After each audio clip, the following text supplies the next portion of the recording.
आजची सर्वात मोठी अर्थातच बजेट संदर्भातली यंदाच्या बजेटमधून अर्थमंत्री अजित पवार यांनी घोषणांचा पाऊस पाडलाय। विधानसभा निवडणुकीचं बिगुल वाजवलंय। बजेटमध्ये शेतकरी, महिला, युवक आणि सर्व घटकांसाठी महत्त्वाच्या घोषणा आज करण्यात आल्या। सरकारने शेतकऱ्यांच्या वीज बिल माफीचा मोठा निर्णय घेतलाय।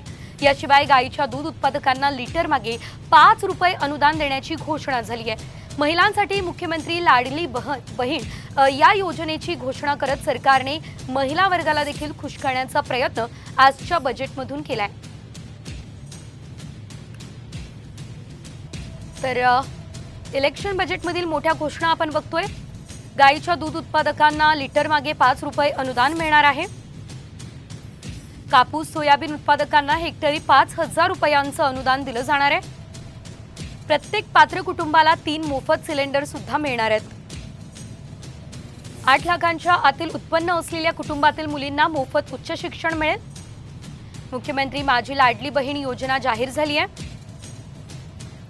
मुख्यमंत्री युवा कार्य प्रशिक्षण योजनेअंतर्गत प्रशिक्षणार्थींना प्रति महिना 10,000 रुपये दिले जाणार आहे। तर बजेटमधून शेती क्षेत्राला काय मिळालं तर शेतकऱ्यांचं वीज बिल माफ होणार आहे। कापूस सोयाबीन उत्पादकांना हेक्टरी 5,000 रुपयांचं अनुदान आता दिलं जाणार आहे। गाय दूध उत्पादकांना प्रति लिटर 5 रुपये अनुदान मिळणार आहे। शेतकऱ्यांना 1 रुपयात पीक विमा देण्याची योजना कायम आहे। 8 लाख सौर पंपांचं वाटप सुद्धा केलं जाणार आहे। बजेटमधून शेतकऱ्यांना काय मिळालं आपण बघतोय। तर बजेटमधून महिलांसाठी काय तर मुख्यमंत्री लाडकी बहीण योजना आणण्यात आली आहे। 21 ते 60 वयोगटातील पात्र महिलांना महिन्याला 1,500 रुपये मिळणार आहेत। राज्यातील 10,000 महिलांना रिक्षा खरेदीसाठी 10,000चा निधी मिळणार आहे। 25 लाख महिलांना लखपती दीदी योजनेचा लाभ दिला जाणार आहे।